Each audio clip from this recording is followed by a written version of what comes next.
noite a todos nós que estamos aqui, a vocês que estão do lado de lá, nos assistindo, enviando vibrações de fé, de força, para que possamos executar a nossa tarefa aqui. Há muita controvérsia quando pensamos nos verdadeiros amigos, nas verdadeiras amizades, no verdadeiro amor. A gente pensa em tudo, menos no deslize na traição. Entendam, irmãos, que na Terra, os únicos viventes que não sabem que é traição, que são leais na vida toda, são os animais. Às vezes, somos traidores até no momento da palavra, uma brincadeira. Traição não é só aquela que, sabe, o homem traiu a mulher traiu o amigo. Não, traição, às vezes até numa brincadeira.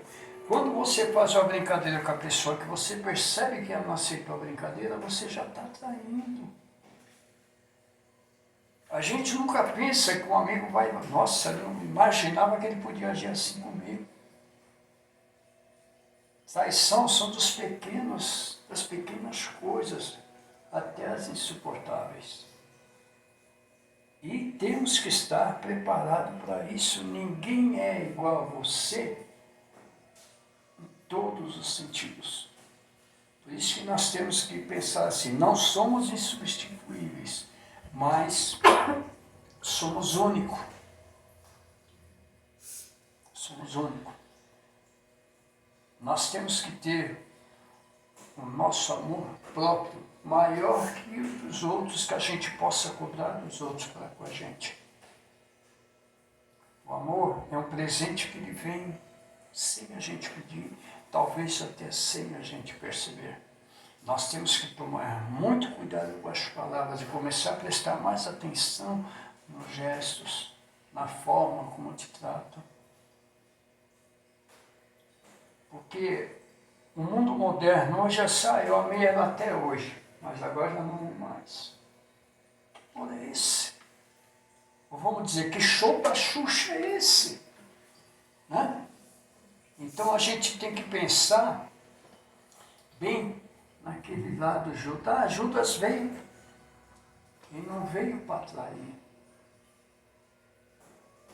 Não existe acreditado ladrão de ocasião. Até agora aqui nós temos um pensamento, somos uma coisa. Quem sabe daqueles 5 minutos na frente?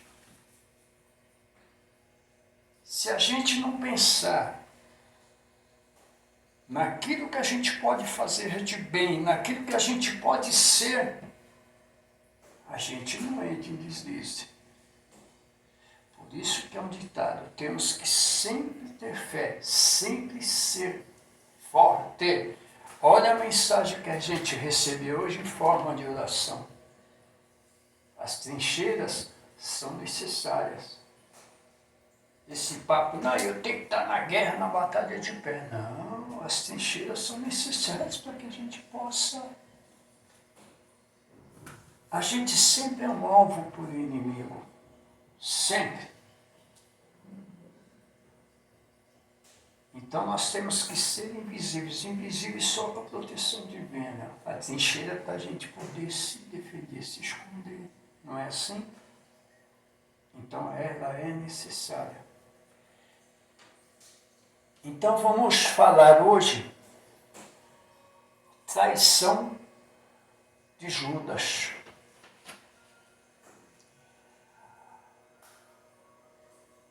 Aqui está dizendo que esse foi um ouvinte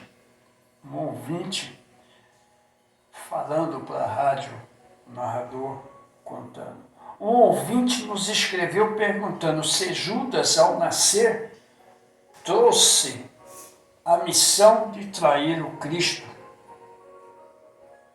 Ora, argumenta que se não houvesse um traidor, Jesus não teria sido preso e supliciado. O que quer dizer? Que as profecias não se cumpririam? Não. Na verdade, mesmo sem Judas, mais cedo ou mais tarde, Jesus teria sido preso, sim. Os sacerdotes do templo já estavam armando todo o plano. Bom recordar que todos renascemos com o programa de vida. Traçamos no mundo espiritual, antes de adentrar no corpo de carne, as linhas gerais da nossa reencarnação, linhas que obedecem às nossas condições espirituais e necessidades de resgate, isto é, de pagamento das faltas cometidas. Contudo, ninguém nasce predestinado a praticar o mal.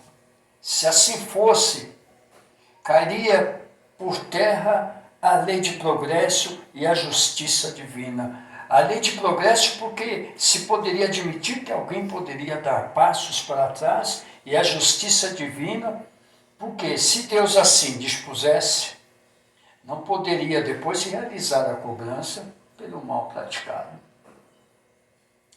Todas as diretrizes que antecedem a reencarnação, o renascimento na carne, são as que têm a ver com o crescimento do espírito e pagamento das suas dívidas. Judas, portanto, não nasceu com a missão de trair o Cristo. O seu ato foi deliberação sua, envolvido por paixões que ele não conseguiu resolver. Convidado a ser um dos 12 para compor o colégio apostólico, não entendeu a mensagem divina do Messias. Judas era da cidade de Cariote, comerciante, por isso mesmo, habituado a lidar com valores, moedas, tinha cabeça para o comércio, objetivava lucros, era o responsável por carregar e administrar as poucas moedas que nas andanças com Jesus possuíam os apóstolos para suas despesas mais necessárias, necessidades básicas. À semelhança de muita gente em Israel, Judas entendia que o Messias viera para a libertação do povo da escravidão romana. Era o libertador, alguém semelhante a Moisés, que tiraria do Egito os filhos de Abraão. Que tiraria não, que tirara do Egito os filhos de Abraão. Intimamente, acreditava que Jesus, se colocado em posição que lhe pusesse em risco a vida, tomaria uma atitude. O poder de Jesus ele conhecia e confiava. Confiava que Jesus agiria, chamasse as forças celestes e subjugasse o poder de Roma. Seria o sinal de total libertação. Jesus seria o rei de Israel. Ele, Judas, um dos seus mais fiéis servidores. Era o entendimento do mundo que fazia com que Judas se deixasse envolver por tais pensamentos. O reino de Deus, de que falava o Messias, não havia ainda sido compreendido por ele. Por isso, decide negociar com os sacerdotes do templo, entregar o amigo em troca de 30 moedas. Quando observava Jesus sendo julgado, arrastado, humilhado, sem nada fazer, ele entende. Jesus jamais agrediria ninguém. Seu reino não era deste mundo, era o reino do Espírito, o que ele falava e pregava. Apavora-se, tenta devolver as moedas, desfazer o negócio, mas somente encontra a ironia daqueles que com habilidade haviam se servido de sua ambição e de sua ignorância acerca dos verdadeiros valores. Caso não consegue que a vida de Jesus seja poupada, toma-se de vergonha. Infelizmente, a vergonha foi tanta que o conduziu ao trágico ato do suicídio. As informações espirituais são de que o próprio Jesus o socorreu após a morte. E Judas, como todo espírito que erra, renasceu muitas vezes para saldar o seu débito com a lei divina. Hoje é uma alma reabilitada que serve na seara de amor ao Mestre Jesus. Falhou, errou, pagou com lágrimas, dores e trabalho o seu erro. Há registro de que com as 30 moedas que Judas devolveu ao templo, foi adquirido um campo para servir de cemitério aos forasteiros e peregrinos que morressem em Jerusalém. O terreno ficou conhecido como Campo de Sangue.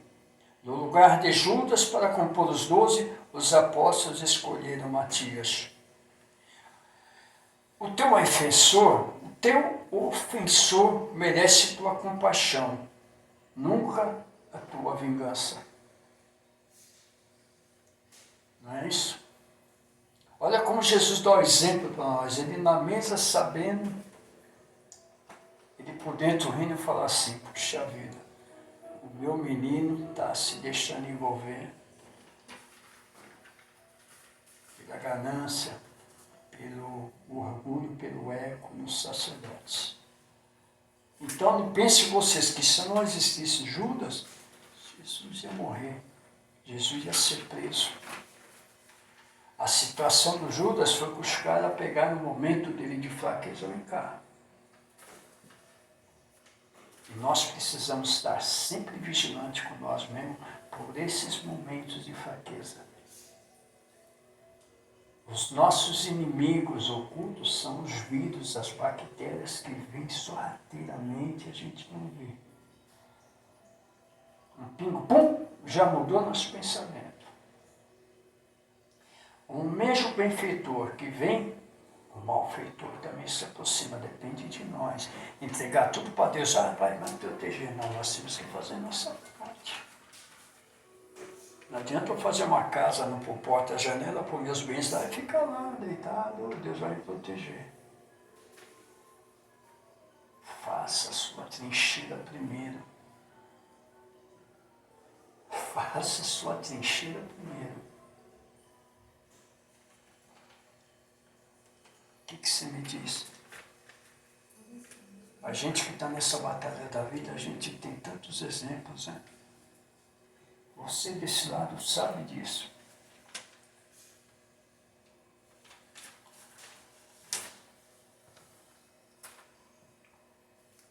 É isso? Olha como tudo vem. As trincheiras são necessárias. A vida é uma guerra, o nosso viver é aquela batalha. Então, temos que viver o nosso dia a dia. Nosso dia a dia. Aquilo que aprendemos no passado, somos bem armados para encarar o dia a dia. O futuro, dependemos da nossa trincheira. Não esqueça o futuro, vamos viver o dia a dia. Certo? Boa noite.